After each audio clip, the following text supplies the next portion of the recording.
C. Real C, yeah. It should. We'll see if it works. I don't need that. I don't think. There's both VGA and HDMI. One of them should be set up, and one of them shouldn't be. HDMI is what I need.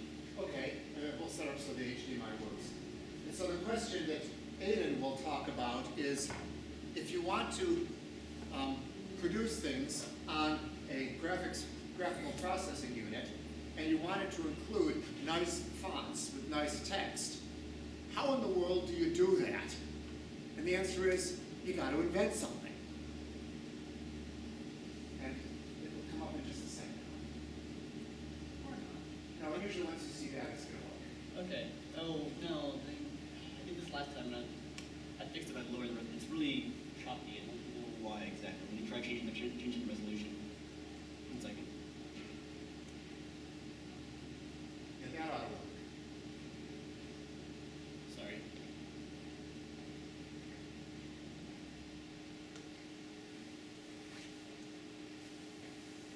Ah, that's much better. Okay. So, okay, so I have created some software to do vector-based text rendering on the graphics card, and basically the reason why is so I've been using OpenGL to do various game engines and games and other things since I was in middle school, and I always found it really annoying how hard it is to just render good-looking text. A lot of games you see do it, but not. It has flaws, and I'm going to explain some of those. Before I can explain why it's hard to render text in the graphics card, I kind of have to explain how you render text in the first place. Some of you may know how this works, but I'll just go ahead and give the whole overview. So let's say you have a font file like a TTF file.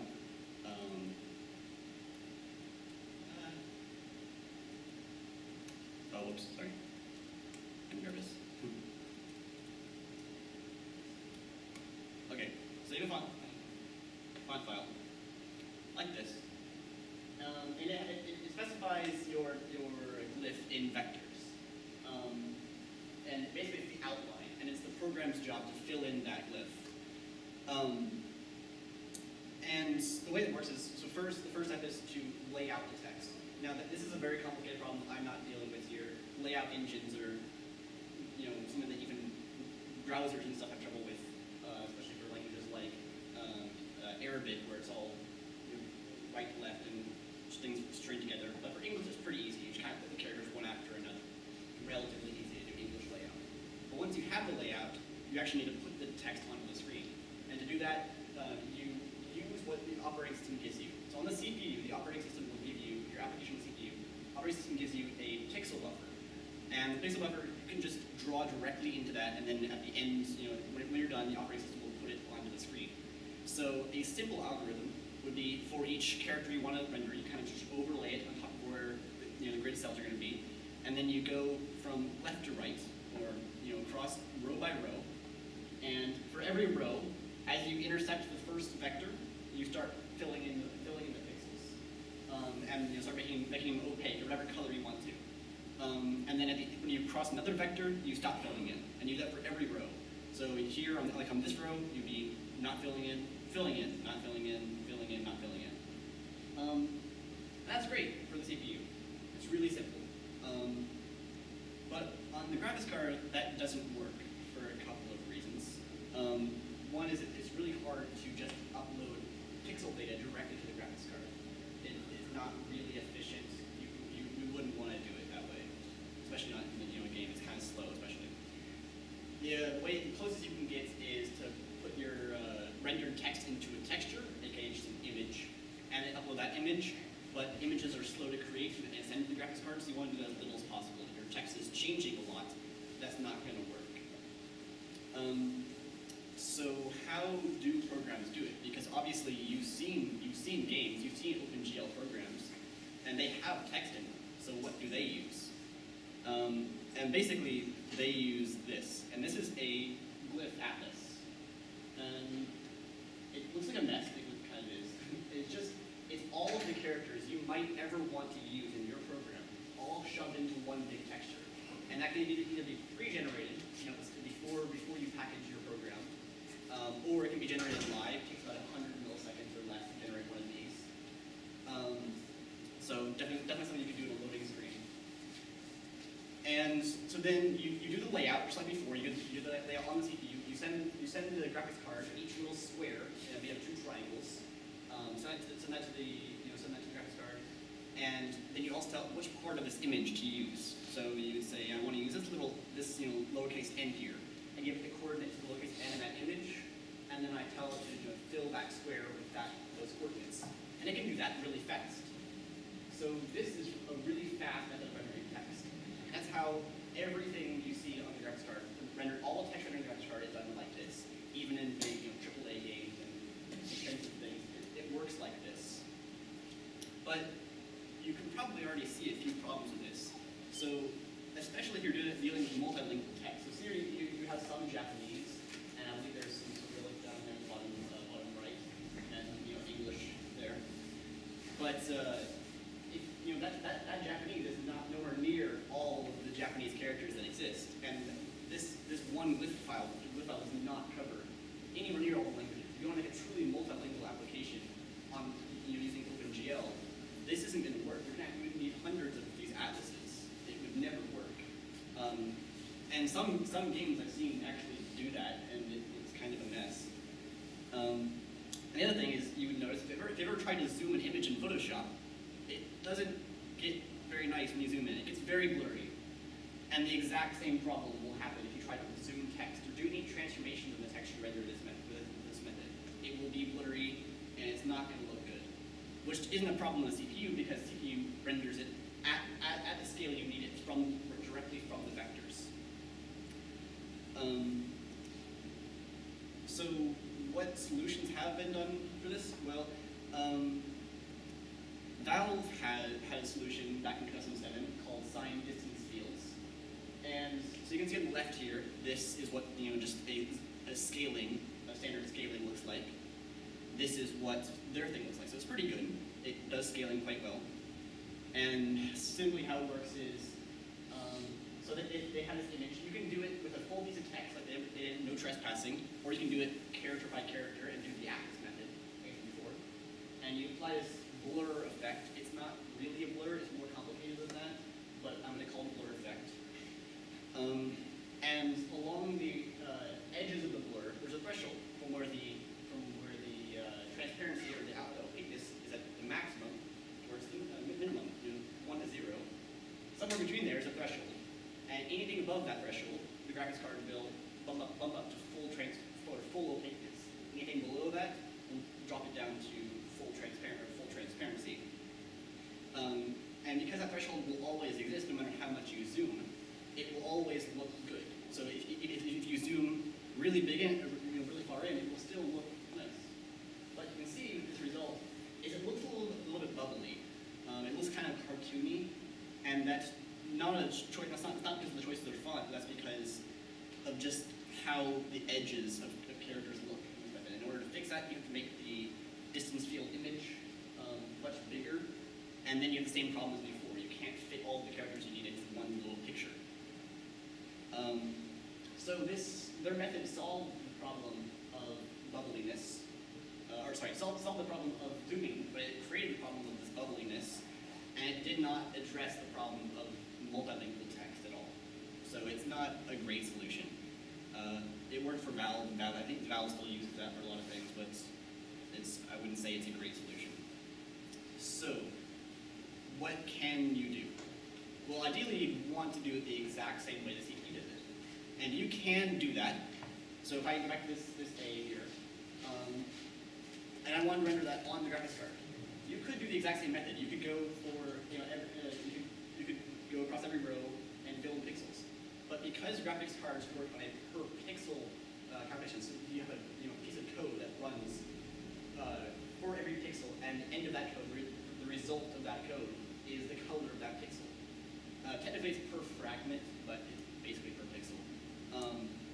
So if you want to do it the way the CPU does it, you have to calculate every row for every pixel, which is going to be a huge waste of time. And even worse, you're going to have to look at every single vector for every pixel, even though here on this pixel, there's nothing there. You're still going to have to look through every single vector, every time. It's a huge waste of energy on the graphics card. So, solution. Cut the glyph up into boxes. So on this, basically, then you can look through each square and see, is this square inside the glyph? Is it outside the glyph, or does it have any vectors crossing the glyph, or crossing this cell?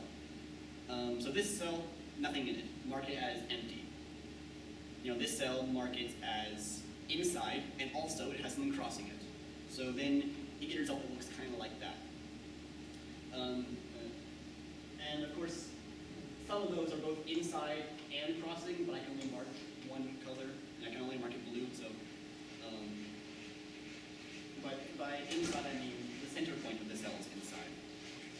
And from that point, you can take this grid and overlay it on top of the square you're going to render the text on, and you can check every pixel against that cell. So imagine you're rendering a pixel in this cell. You can say, hey, there's no vectors crossing here, and you can be done with that. You can skip right to the next pixel, and you can keep on going along until you get to this. You get to a pixel inside this cell, and oh, hey, there's a vector crossing.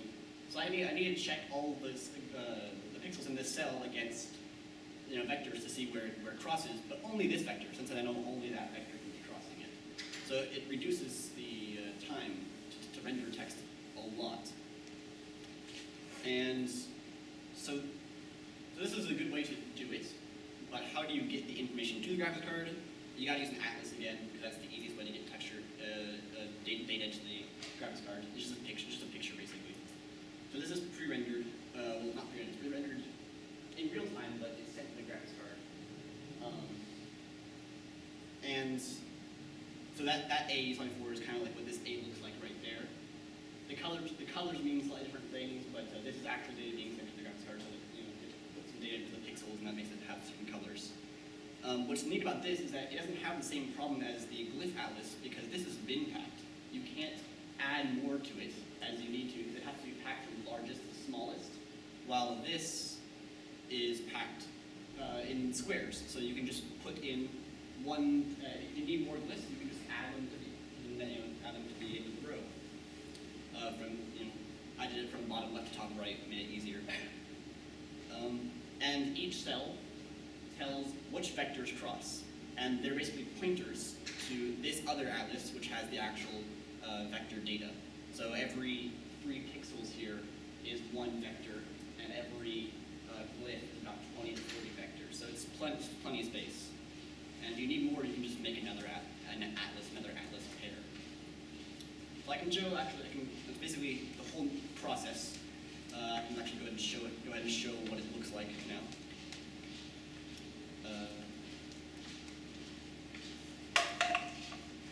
Okay. Oh, darn. Okay, it's a little, since I had to change the resolution of the screen, it's a little too small to properly fit.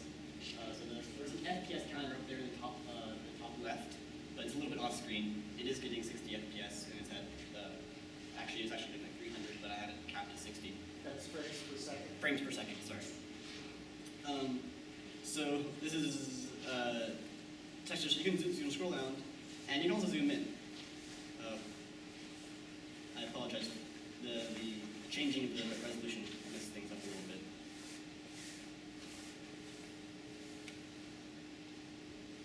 I apologize for that. So anyways, you can zoom in and notice that it stays really well. Like I said, this is all rendering on the graphics card. The CPU is only involved for the layout and the loading of a TTF font file. But the glyphs will stay very smooth no matter how far you zoom in, because it's recalculating them in real time. And you can also type. I made a simple text editor, so I can type here. It's not very fancy. You can't move around, but you can type in multiple fonts. This is a bold font, and you can type in colors. Okay. So I want to point out that these bold characters were in a different font file that weren't loaded at all before I typed them. So if I go to the actual glyph atlas, or sorry, the the grid atlas that was uploaded, created by this program in real time. So you can see that it loaded those bold characters. They're right there. They put them on the end there. Just the ones you used? Yeah, just the ones I used. And it did that in real time as I typed them. And if I go back here and I go to the second tab here, which has some Japanese text, which if anyone reads Japanese here, should say this text is in Japanese. It was Google Translate, so I don't. It doesn't? It pretty much says that, yeah. Okay. So it stays very full quality as you zoom in. There is a little bit of artifacts here, but I believe I know what the problem with that is, and it's fixable. I just haven't gotten around to it yet. And if I go back to that file I just showed you a second ago, you can see that those characters are in there now. The bold ones are no longer in there because I restarted the program and regenerated it, but the Japanese ones were loaded from a different font file in real time as I typed them, or as they were. And the font files are in TTF format? Yes. Any font file that, so I'm using a library called FreeType to load in font files, and any font file they can load at TTF. I can't remember. OGF most likely also. OTF. I think it can render OTF. They can load OTFs. All I'm using OpenType for is to load in the vectors. FreeType is capable of rendering text to bitmap, but I'm not using that functionality. I'm just using the loading of vectors. And finally, make a pun here, be prepared for it. This method is scalable because you can scale it, and also because it can render a lot of text just fine. So it's very bad quality both because of the projector and also because it's so far zoomed out. It's most of the projector, to be honest. It looks better on my screen. It really doesn't have a problem rendering less text. I'm still getting 60 frames per second, and that's kind of because the graphics card only renders the parts that are on the screen. It's smart enough to cull anything below or above the screen, and it only is going to get slowed down based on how much area the screen is taking up. So the slowest it could ever possibly be is if the entire glyph is filling the screen. And that means like you zoomed in to the point where your whole screen was, the whole screen was black, filled with the text. That would be the slowest it could ever possibly be. Anything above that's going to be faster. Can we look at the map now and see what characters have been brought in? Yeah, sure. Quite a few, and it's a square. It's a square map, and if it runs out of space in one of them, it will just generate. It'll make a second set, and it'll upload 4 images to the graphics card, and it will tell it which image to use out of that set of the 4. I haven't actually ever tested that. It should work. I don't think I've tested it, but. And one thing I want to point out that some of these things, I'm not sure like what this character is actually, but they're all stretched out to be squares, and that doesn't matter that they're all stretched out to be squares, because all you're doing is overlaying this grid on top of where you're going to render the character. If the CPU says the layout of this character should be really wide, the graphics card will just stretch the grid out really wide and still do the exact same calculations. So it doesn't matter the fact that this tilde looks really weird here, because it doesn't really make a difference once it's been stretched back to the original size. And that explains why the L in welcome is just a big square in the bottom row third character. Oh, this? Yeah, it's a lowercase L. Ah, yeah. Yeah, it is. That's funny. Okay. Yeah, because it's just a square. It doesn't matter. It's gonna fill it up to the proportions of a square. And so that's pretty much the whole program. One more thing I want to show is how easy this is to use. I don't have the code up anywhere right now. I will put it up on my GitHub eventually once I've made it not very poorly written. But so it's a little bit badly positioned because of the scaling. that is saying short demo and zooming in and out, and that is a program that was written in exactly 50 lines in C++. Most of those lines are just setting out the program. So over here, this is just setting up an OpenGL window. But then these are the 3 lines that are important actually. So I'm loading the default font, which in my case is Nodo Sans by Google. And then I'm setting the text to short demo and setting a color right there to 0.7, 0.05. And then finally, I do a transformation with the matrix and do just the matrix transform. And then 1 line of rendering for that. So it's very easy to use. Hopefully someone would be interested in using this once I release it. And finally, I have to thank some guy on the internet named Will Dobby, who was the original creator of this grid method. His original code created this program. I don't know who this guy is, just someone on the internet. I tried messaging him, and I didn't get a response. So this is all rendering in real time too in WebGL, and it uses, so I base my method rendering on his, except for the difference is that mine loads text in real time. His text was all pre-generated from a PDF, and it was completely unmodifiable. It couldn't load any new characters, while mine can load from a true type font file in real time. So that's pretty cool. Thank you to Will Dobby. Thank you. Can you handle multiple fonts for the same character set at once? Yes. It works just like a text editor. So I closed it, darn.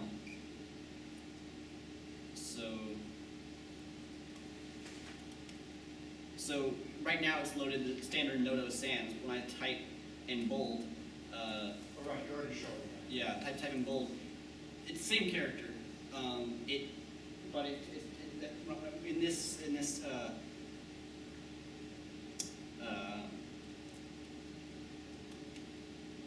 In this set text line, where I specify right here at the end of the set text line, I specify the font face that I want to use. So in this case, it's the default font face, but I can specify anything I want to. It has to contain. If it doesn't contain, if you try to load a character that doesn't exist, I think the program currently crashes. Don't do that. I'll fix it. I'll get around to it, I promise. Any other questions? Okay. Yeah. Half-Life 2, it treats words and letters differently than any random shape in the game. Yes, Half-Life 2 uses, that's a valve, it uses sign distance fields. I've actually seen in Half-Life 2 text, like, Half-Life, Team Fortress 2 is based on the same engine as Half-Life 2, and this is the Team Fortress 2. Is that, like, I believe, I've seen text rendered using sign distance fields in Half-Life mods, so. Okay. Yeah, looking at the image again, I see that the blank does get bad, but the words stay good. Yeah, because that's really interesting. I've never seen any other game engine that render decals of text differently than the actual surroundings. Usually they're just images because they don't care about that. Normally this kind of text rendering is for menus and loading screens and stuff. But you could totally use this for rendering text. And you could use vector text rendering for rendering text in the 3D world just using a matrix transform on the output. It's just OpenGL you can render in 3D. That's what I wanted to ask actually. So if you had in a game a sign, you're not looking at it straight on, but at an angle, like there's no trespassing. Yeah. That would be very difficult then for you to render to zoom into. So I can do create to show one thing, which is because this is rendering on the graphics card, you can do any kind of transformation you want to. So after you put it on the screen, you can do weird warps like this. It's just post-processing. The text isn't affected at all, and in fact, you can still type like this. It doesn't. It really. I mean, you wouldn't want to. New plugin for Google Docs. Can you give me a copy of this that I can install on other people's computers? it runs on Linux, so it wouldn't be very useful for most. It wouldn't be in this work. Oh, that's true. Yeah, most computers here run on Ubuntu, right? Okay. Actually, it'll run on anything, but I've only built it. And tons of other effects, the fuzzy thing, and also here's more what you were asking for is the rotation effect. Right.